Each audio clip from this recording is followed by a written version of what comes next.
Hello everybody, my name is Dwillis. This is the first video for YouTube I've ever made, and this is actually the first project I've ever made for scrapbooking. I was encouraged and inspired to do this by watching such videos by Jennings 644, and that's Fiona in the UK, by Trisha in the UK, a little Shabby Chic, by Jeanette and Bianca in Australia. Jeanette is Scrapping Happy and VAR is Bianca 4430. Also by watching Bonnie, Sassy Scrappers in America, and Johnny Tabasco 14. I've been watching them for a few weeks now, and they've really inspired me to start doing my own scrapbooking projects.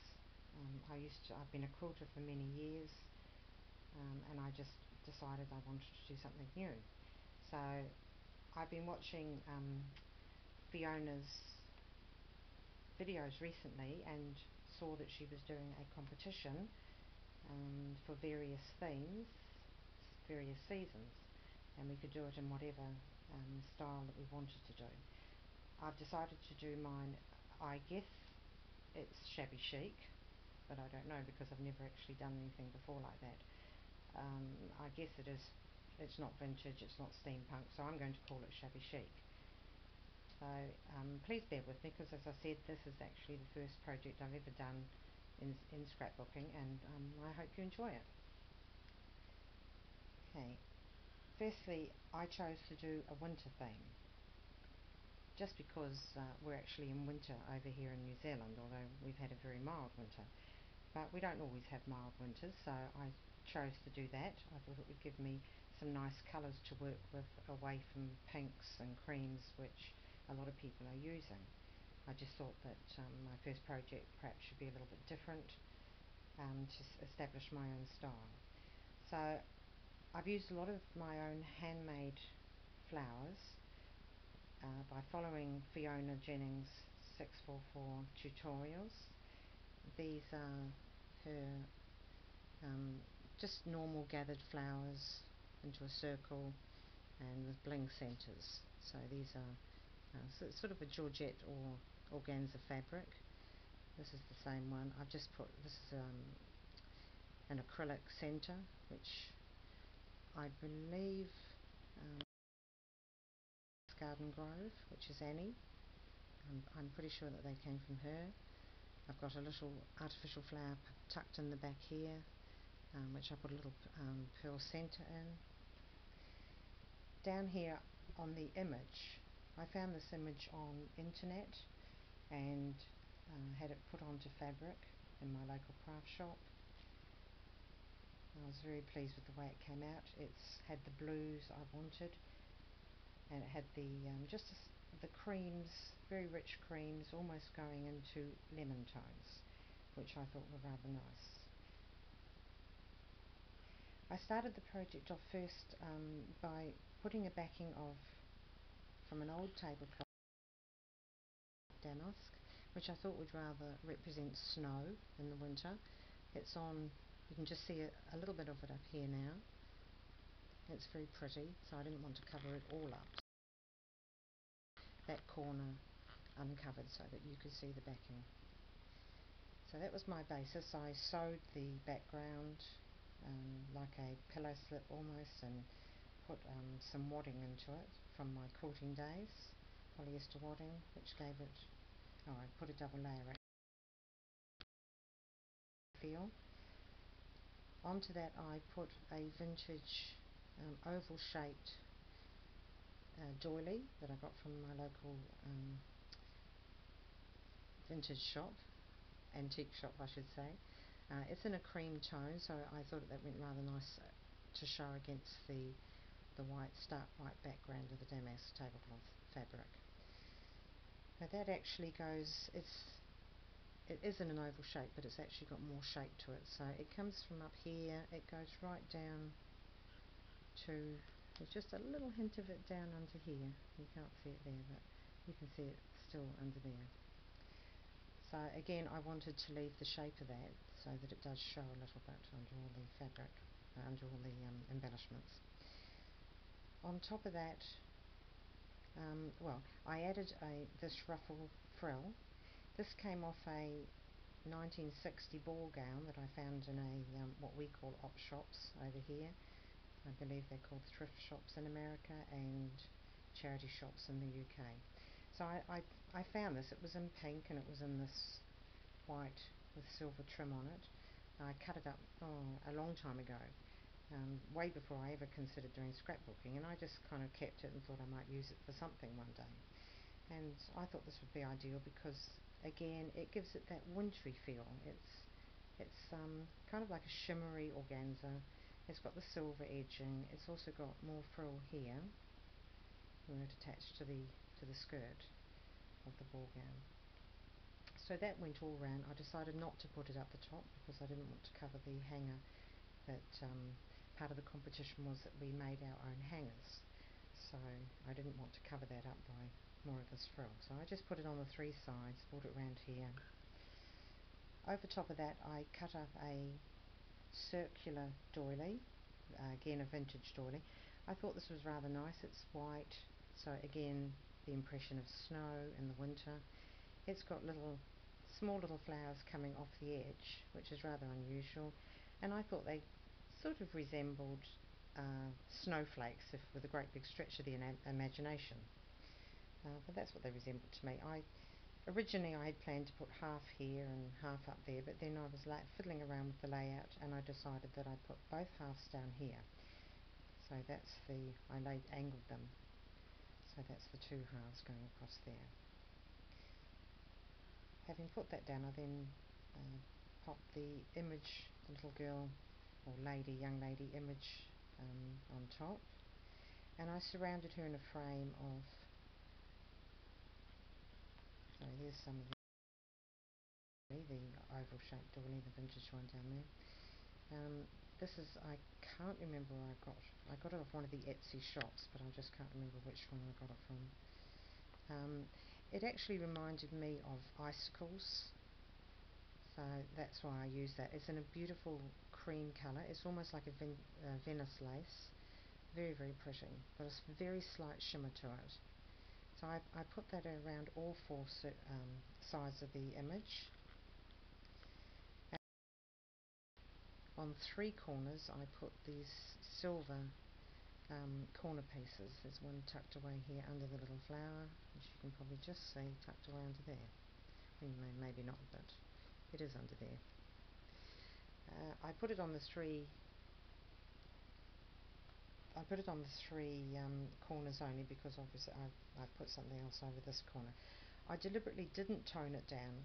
I used the original silver, which is quite bright, with an almost black edging through it, because again I wanted to portray the feeling of a winter theme. So nice silvers like frost glimmering and shimmering on the snow. So that's why I left those. I then put a little flower on this one with a crystal centre. I'm not sure where I got that from. Had it for some time. I put this little cream medallion, that was part of a whole lace piece, and I just cut it out. Again, I got that off an Etsy shop, and I just can't remember which one I got that from. Just cut that out and took the netting off it and popped it in that corner, and popped a little I got a big bunch of flowers out of an op shop a few weeks ago, and I just pulled the flowers as I wanted them, popped centres into them, and that's one of those. Little dainty flower. This is one of these as well, from the same bunch as this one, and that's the actual flower being used as a centre on top of this one. And then I've put a little wild orchid craft rose in there. And the rose is, it's not an actual blue, it's a white that's been tinged with blue. So I thought that all went very nicely in that corner. In this corner, sorry I'm skipping all over the place here, but in this corner I've got a handmade broderie anglaise white double layered frilly flower, which again off one of Fiona's tutorials. That's Jennings 644. This again is the acrylic flower that I used for a centre on the cream flower up here. I thought that looked rather lovely on that as the cream. This is a single ruffle. This one at the back is a double ruffle, and this is a slightly different fabric. This is a vintage fabric from the 1950s, so it's that very pretty nylon, very soft, very pretty.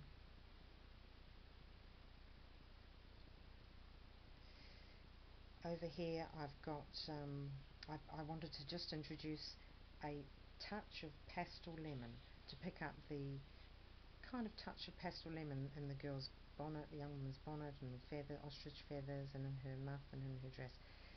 On the actual internet it looked a lot more creamer, but I quite liked it the way it did come out in the printing, so I wanted to introduce those little tones. So I use these little roses, and just for the life of me I cannot remember where I got them from. I don't think they're Wild Orchid Craft, but they might be. Anyway, I've got 1, 2, 3 of those just popped in there. I think they're mulberry paper, but they're paper of some kind. This little very exotic looking flower here, and this little one beside it, again are from the same bouquet of flowers that I picked up from the op shop, second-hand shop, whatever you want to call it, locally. And I put pearl centre in this one, and a very tiny pearl centre in that one. So that kind of just organised or filled that whole corner up quite nicely, I felt. Okay, moving on up here. I was delighted yesterday to find a piece of twigging in another op shop over in the city, and it's got all kinds of sort of iridescent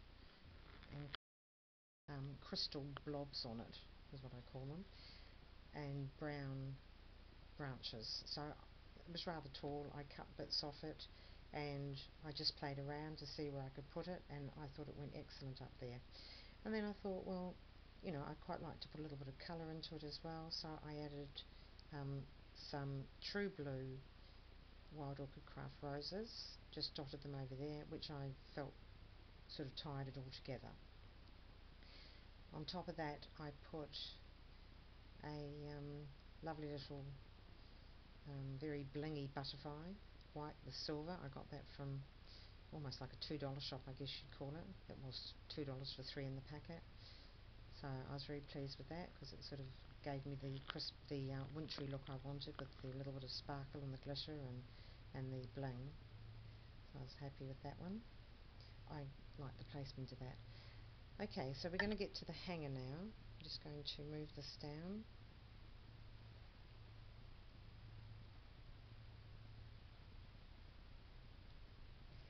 I only just finished this a bit ago, so I was still gluing pearls on it, and it's 10 o'clock at night here in New Zealand when I'm making this video. Part of the competition was that we had to make our own hanger, and Fiona's hangers that she was showing us were wire. Well, I searched and searched in the city and I couldn't find any wire that was heavy enough but pliable enough to be able to use. We're kind of like a farming community, and the wire that is available is either very, very heavy, or it's available for making jewellery and it's just very, very lightweight, so you couldn't use it as a hanger. So I was a little bit concerned about what I was going to use for this hanger, because I came into the competition a little bit later and I've got to allow for a couple of weeks of posting to get over to England from New Zealand. So eventually I came up with the idea that I could straighten up a wire or metal coat hanger and then rearrange it. So it was like a piece of wire that I might have bought anywhere once it was straight, and that was quite an ordeal to get it straight, because it's very strong wire or metal. And then I shaped it as best I could. I didn't want to cut any of it, because it would have just proved that I'd have raw edges, which might be dangerous. Having shaped it into a sort of a little oval up here and 2 little bits up here, which were the end of the original coat hanger, and then the bars up here and It took a bit of effort to get everything organised because it's very thick wire, very strong. But anyway, I was quite pleased at the end. I gessoed it to cover the wire colour, the grey, and then I painstakingly wrapped gauze around it, all over it, using the hot glue gun. Then I hot glue gunned string pearls all over it. Up here I put them in a group so that it can hang smoothly. I then popped a little motif, beautiful little organza flower. There's 2 layers, which I've bought a whole bag of for $1.99 a few weeks ago, so I was really thrilled with that. So I thought that would look lovely up there. And then I popped a couple of Wild Orchid Craft blue roses to tie in with the other roses. And I've just attached it by a little bit of blue satin narrow ribbon there, which goes into the back. Down at the bottom, this is the backing under here. It was half a tablecloth that I bought for a couple of dollars, and it already had the tassel attached. I put a matching organza motif up here that matches the top, so that we've got top and bottom the same thing. Turn it round. In the back, this is the table. It's a table runner actually. This is where I glued the thing on, and I've just left those hanging. So you've got the tassel there, so little hanger here. That's all that, and I think quite nicely. So that's my wall hanging. Oh, just one last thing before I click off and say goodnight to you all. This is music paper, vintage music paper. I got from a vintage 1930 book. I then 2 or 3 times until I got the required depth. It was already kind of like a tea stain colour, but very light. And then I Mod Podged over it 3 or 4 times just to give it a bit of additional strength. And I've arranged it so that it's raised up and it's not flat, so it gives it a bit more dimension. Anyway, so this is my first ever project. Challenge. I like to be under pressure, so I thought, well, I'll just leap in with 2 feet, and Fiona said she didn't mind beginners joining in. So this is my project, and I hope you enjoyed it. I very much enjoyed making it.